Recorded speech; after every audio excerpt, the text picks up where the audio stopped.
Film की शुरुआत में हमें बताया जाता है, ये कहानी है ओपेनहाइमर, एक साइंटिस्ट की जिसने एटॉमिक एनर्जी में अपना नाम बनाया। उसको फादर ऑफ एटॉमिक भी कहा गया। इस कहानी में हमें दिखाया गया है अगर इंसान चाहे तो क्या कुछ नहीं कर सकता, उसकी सोच कहाँ तक नहीं जा सकती। और इसी तरह ओपेनहाइमर ने भी किया। उनकी सोच बहुत आगे तक की थी, लेकिन वो ये नहीं जानते थे कि उनकी सोच किसी को तबाह कर देगी। ये एक सच्ची कहानी है। जब हिरोशिमा और नागासाकी पर एटम बॉम्ब गिराया गया, वो ओपेनहाइमर ने बनाया था और उनके एटम बॉम्ब की वजह से 2 लाख से ज्यादा लोग मारे गए और कई सालों बाद भी उस बॉम्ब का असर रहा। ओपेनहाइमर ने पहला एटॉमिक बॉम्ब बनाया था जिसका नाम था मैनहट्टन प्रोजेक्ट। और हमारी कहानी भी इसी बारे में है, ओपेनहाइमर का ये सफर किसके साथ और कैसा गुजरा। तो कहानी शुरू होती है और हमें ओपेनहाइमर दिखाए जाते हैं। इस वक्त उन पर एक केस चल रहा था। ये केस उनके गद्दार होने के बारे में था कि वो मुल्क के गद्दार हैं, लेकिन ये इल्जाम उन पर क्यों लगा। तो कहानी जाती है यहाँ से पास्ट यानी माजी में। हम एक कोर्ट को देखते हैं जहाँ पर कुछ लोग बैठे हैं। ये एक छोटा सा कोर्ट था जहाँ पर ना तो कोई पब्लिशर था और ना ही प्रेस ना पब्लिक थी। इस केस में ये बताया जा रहा था कि ओपेनहाइमर को सिक्योरिटी क्लियरेंस मिलनी चाहिए या नहीं, यानी कि उन पर जो इल्जाम था कि 6 अगस्त 1945 को हिरोशिमा नागासाकी पर बॉम्ब गिराया गया और उस बॉम्ब को बनाने में उन्हीं का हाथ था। जैसा कि हमें पता है वो बॉम्ब ओपेनहाइमर ने ही बनाया था। उनसे पूछा जाता है कि अब बचपन से ही आप ऐसे तबाही दिमाग वाले थे। तो यहाँ से कहानी जाती है पास्ट माजी में। जब ओपेनहाइमर ने अपना ये सफर शुरू किया, उनकी कॉलेज के टाइम में चली जाती है। क्लास में जब केमिस्ट्री के टीचर उन्हें पढ़ा रहे थे, उनका ज्यादा ध्यान नहीं था क्योंकि उनके दिमाग में एटॉमिक एनर्जी घूम रही थी। तो टीचर पूछते हैं कि तुम्हारा ध्यान कहाँ पर है। वो बताते हैं मैंने फिजिक्स के लेक्चर लेने जाना है जो मेरे लिए बहुत ज्यादा जरूरी है। यहाँ पर हमें पता चलता है कि ओपेनहाइमर की दिलचस्पी फिजिक्स में बहुत थी, पर तभी क्लास में काम के दौरान उनके हाथ से कुछ केमिकल्स की बोतल गिर जाती है। ओपेनहाइमर के टीचर कहते हैं कि अब तुम्हारी ये सजा है, तुम यहीं पर रहकर सभी बोतल्स को एक साथ रखोगे। और बाकी के लोग फिजिक्स का लेक्चर सुनने चले जाते हैं, जिनमें उनके टीचर भी शामिल थे जो उस वक्त के बेहतरीन फिजिक्स के टीचर दे रहे थे। ओपेनहाइमर जिनको सबसे ज्यादा जल्दी थी, उन्हें क्लास में ही रोक लिया गया था। तभी काम करते हुए ओपेनहाइमर को गुस्सा आ जाता है। उन्हें वहाँ पर एक जहर की शीशी मिलती है जिसको लेकर वो अपने टीचर के सेब में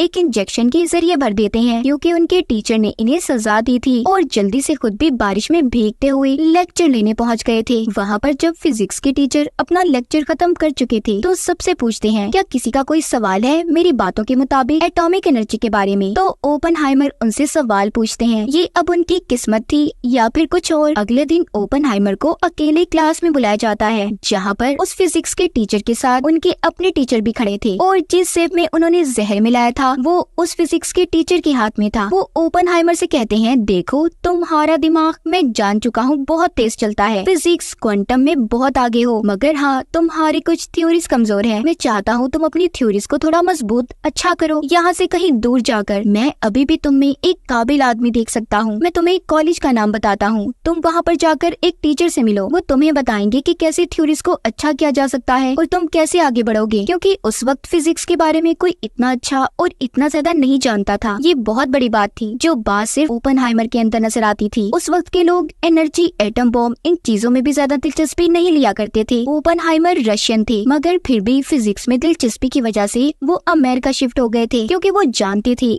यहाँ से आगे उनकी मंजिल है। तो यहाँ पर हमें कभी पास्ट और कभी प्रेजेंट का सीन दिखाया जाएगा, यानी कि कभी कोर्ट का और कभी ओपेनहाइमर की जिंदगी का, कि उन्होंने इस बॉम्ब को बनाने का सफर कैसे किया और उन पर जो इल्जाम लगा है उसको वो कैसे खत्म कर रहे हैं। क्योंकि उस वक्त अमेरिका और रशिया में बिल्कुल भी नहीं बना करती थी। इनकी मेन कड़ी थी कम्युनिस्ट, जो इन दोनों मुल्कों के दरमियान में झगड़े को बढ़ाने का काम किया करते थे। यहीं पर पार्टी में एक दिन ओपेनहाइमर की मुलाकात एक लड़की से होती है जिसका नाम जीन था, जो एक कम्युनिस्ट थी। जीन जो कि ओपेनहाइमर की फिजिक्स पर फिदा थी, वो जान चुकी थी कि अगर आगे कुछ बड़ा होगा तो वो ओपेनहाइमर ही करेगा। कुछ दिन के बाद ओपेनहाइमर की मुलाकात एक साइंटिस्ट से होती है जो एटॉमिक बॉम्ब पर रिसर्च कर रहे थे। यहाँ पर ओपेनहाइमर की कुछ थ्योरीज फेल हो जाती हैं और फिजिक्स के तजुर्बे कामयाब हो रहे थे। उनको इन्हीं चीजों पर रिसर्च करते हुए काफी साल गुजर जाते हैं। इसी दौरान उन्होंने एक कॉलेज में फिजिक्स क्वांटम को भी पढ़ाया। ओपेनहाइमर ने अपनी जिंदगी के बहुत से साल फिजिक्स के तजुर्बों में गुजार दिए थे। फिर आगे ओपेनहाइमर की मुलाकात किटी नाम की लड़की से होती है। उन दोनों की काफी अच्छी दोस्ती हो गई थी। ओपेनहाइमर और किटी की शादी हो जाती है, मगर ओपेनहाइमर के दिल में अभी भी जीन थी। वो उससे जाकर मिला भी करते थे। एक दिन जीन ओपेनहाइमर से कहती है कि तुम मेरे पास से रुक जाओ, मुझे तुम्हारी बहुत जरूरत है। मगर ओपनहाइमर ने उसे समझाया कि मेरी शादी हो गई है और अब मैं आइंदा तुमसे नहीं मिलूंगा, दोनों का दूर जाना ही ठीक रहेगा। एक दिन उनके ऑफिस में अमेरिकन जनरल आते हैं। वो बताते हैं कि हमें पता चला है कि रशिया में भी एटॉमिक बॉम्ब पर काम किया जा रहा है। अगर उन्होंने हमारे से पहले एटॉमिक बॉम्ब को बना लिया तो हमारा खात्मा जल्दी हो जाएगा। मैं समझता हूँ आपसे ज्यादा अच्छा एटॉमिक एनर्जी के बारे में कोई नहीं जानता, इसलिए मैं चाहता हूँ आप हमारे लिए एक ऐसा बॉम्ब बनाएं। मगर इस काम के लिए ओपनहाइमर बताते हैं कि हमें इस बॉम्ब को पूरा करने के लिए बहुत सारे साइंटिस्ट, एक बड़ी जगह और बहुत सारे पैसों की जरूरत है। सब चीजों का बंदोबस्त कर लिया गया था। इस काम के लिए एक बहुत बड़ी जगह ली जाती है,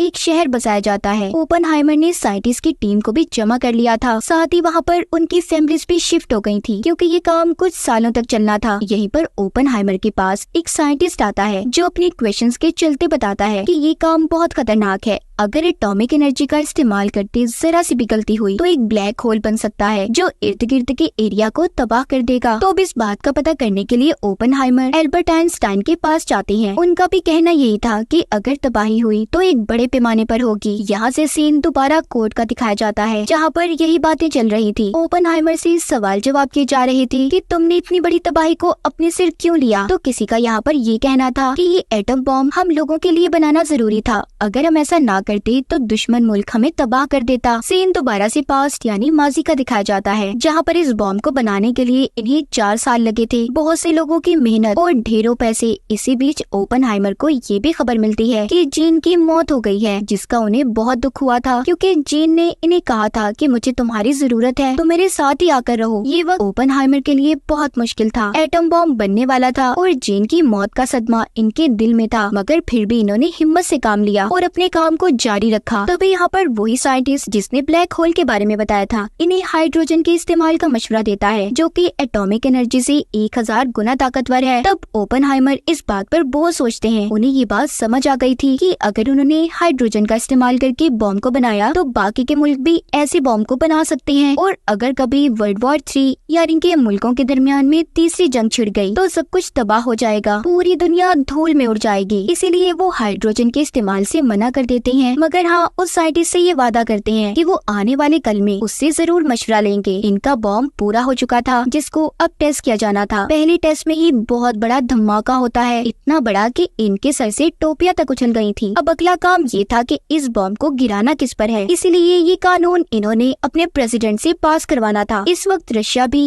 एक बड़ी ताकत थी और अमेरिका भी इसमें कमजोर था, तो जापान प्रेसिडेंट को अपना शिकार जापान नजर आ रहा था। तो ये वहाँ की 16 जगहों को पॉइंट आउट करते हैं। इनमें से इन्होंने एक जगह को चुना था और वो नाम आता है हिरोशिमा नागासाकी का। अब इनके बॉम्ब का आखिरी टेस्ट होना था। उस दिन बारिश हो जाती है और इसी वजह से वो टेस्ट भी रुक गया था। इसी दौरान इनके जनरल को भी न्यूयॉर्क पहुंचकर सारी इन्फॉर्मेशन देनी थी कि आखिर इतने सालों में इन्होंने इतनी मेहनत करके जो चीज बनाई है वो सच में काम भी करती है या नहीं। और इस आखिरी टेस्ट के कुछ घंटों पर ही कई सारे लोगों की उम्मीदें जुड़ी हुई थी। हर बारिश रुक जाती है, सब लोग अब अपनी सांसें थाम लेते हैं। शुरुआत होती है ऐसे धमाके की जिसने अपना नाम बना लिया। ये धमाका इतना बड़ा और इतना खतरनाक था कि जमीन तक हिल गई। इनका बॉम्ब बनाने का तजुर्बा कामयाब हो गया था, सभी बहुत खुश थे और अब ये बॉम्ब हिरोशिमा पर गिराने के लिए तैयार होते हैं। और जब ऐसा किया गया, जहाँ पर अमेरिका की गवर्नमेंट बहुत खुश थी, वहीं पर ओपनहाइमर का दिल उदास था। उन्हें दुख हो रहा था कि उनकी वजह से कितनी फैमिलीज खत्म हो गयी, बहुत से बच्चे माँ से जुदा हो गए, उनके फ्यूचर तबाह हो गए। वो हादसा इतना दर्दनाक था, ओपनहाइमर की आंखों में वही मंजर घूम रहा था। वो अपनी इस कामयाबी के बाद जब अमेरिका में स्पीच देते हैं तो वो सिर्फ बाहर से खुश थे, मगर अंदर से वो बहुत उदास थे। उन्हें अपनी हर तरफ लाशें नजर आ रही थी। जिसके बाद उनकी मुलाकात अमेरिका के प्रेसिडेंट से होती है। ओपनहाइमर कहते हैं, देखिए हमने इस बॉम्ब की प्रोडक्शन तो कर ली, लेकिन हमें यहीं पर इसको रोक देना चाहिए। अगर हमने इसको यहीं पर ना रोका तो दूसरे मुल्क भी ऐसा ही करेंगे, पूरी दुनिया तबाह हो जाएगी, इसका सारा इल्जाम मुझ पर आएगा। प्रेसिडेंट कहते हैं, देखो ये बॉम्ब तुमने नहीं बल्कि हमने गिराया है। फ्यूचर यानी कि आने वाले कल में भी इस पर काम होता रहेगा। अपनी इन कामयाबियों की वजह से ओपनहाइमर बहुत ज्यादा मशहूर तो हो गए थे, मगर यहीं पर उन्होंने अपने इस काम को रोक दिया। यहाँ से कहानी कोर्ट में जाती है, जहाँ पर पुलिस वाले बहुत से साइंटिस्ट इस बात पर दलीलें दे रहे थे कि आखिर कौन कौन कैसे इस बॉम्ब को बनाने वाले प्रोजेक्ट में जुड़ा हुआ था। और यही वजह थी जब ओपनहाइमर ने और भी बॉम्ब बनाने से इनकार किया तो उन्हें मुल्क का गद्दार कहकर इन्हें केस में फंसा दिया गया। यहाँ पर सबकी ओपनहाइमर के बारे में यही सोच थी कि उनका दिमाग इतना तेज कैसे चला कि उन्होंने दुनिया को तबाह करने का बहुत बड़ा हथियार बना लिया। दरअसल यहाँ पर ओपनहाइमर को फंसाने में एक साइंटिस्ट लेविस की चाल थी, जो शुरू से चाहता था कि ओपनहाइमर उनके साथ हाइड्रोजन पर मिलकर काम करे, मगर उन्होंने उसके साथ काम करने से इनकार कर दिया क्योंकि वो जानते थे इस काम से बहुत बड़ी तबाही हो सकती है, और उसी ने ओपनहाइमर को केस में भी फंसाया था। अब यहाँ पर कोर्ट में ओपनहाइमर की बीवी आती है, जिसके पास उस साइंटिस्ट के खिलाफ सबूत थे, जिसकी बिना पर ओपनहाइमर को रिहा कर दिया गया। अब उनके बनाए जाने वाले बॉम्ब्स पर और भी काम किया जाने लगा। कहानी के आखिर में हमें ओपनहाइमर एल्बर्ट आइंस्टाइन के पास दिखाए जाते हैं, जो उनसे बॉम्ब में हाइड्रोजन के इस्तेमाल का पूछते हैं, जिस पर उनका जवाब था जरा देखकर और संभल कर, क्योंकि हाइड्रोजन का बॉम्ब में इस्तेमाल बड़ी तबाही ला सकता है, और इस तबाही का मैंने तुम्हें एटम बॉम्ब बनाने से पहले भी बताया था। तो मूवी तो यहाँ पर खत्म हो गई, पर आगे क्या होने वाला था ये कोई भी नहीं जानता, लेकिन ओपनहाइमर को पहले ही इन तबाहियों का अंदाजा हो रहा था। वो आसमान की तरफ देखते हैं, और इसी के साथ इस फिल्म की कहानी यहीं पर खत्म हो जाती है।